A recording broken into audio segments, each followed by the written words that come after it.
extend her very warm welcome. The member for Barara.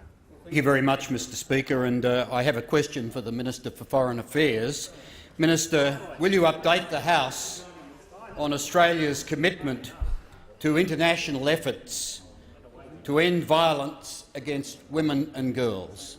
The Minister for Foreign Affairs.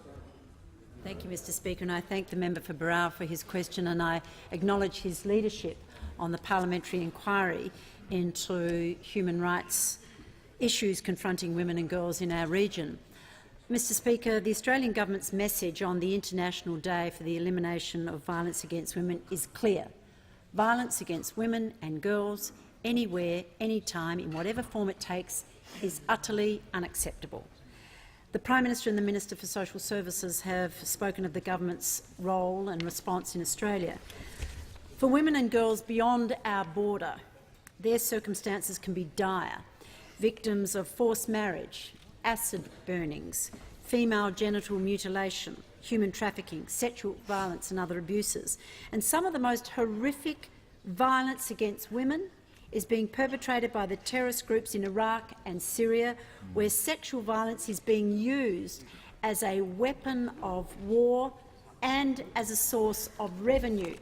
In fact, Daesh or ISIL encourages the subjugation of women and girls.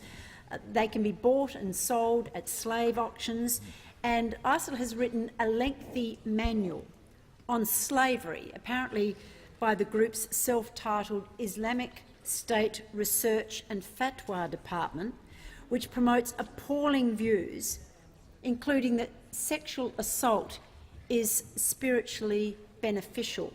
Now, we must combat this terrorist group and its pernicious and malevolent ideology, including because of its appalling views and treatment of women and girls.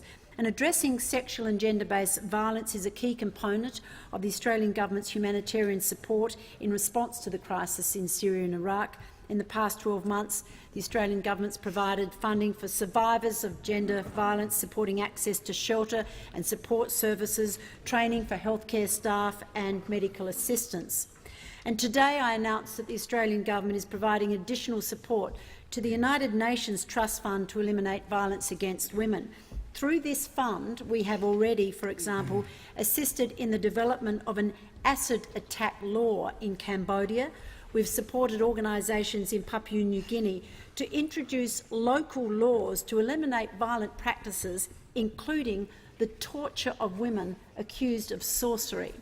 So, Mr Speaker, living free of violence and from the fear of violence is a human right. For women and girls across the world, it's often a matter of life and death. And this government will continue to provide strong leadership on this issue, both in Australia, in our region and globally, because violence against women and girls is unacceptable wherever it occurs.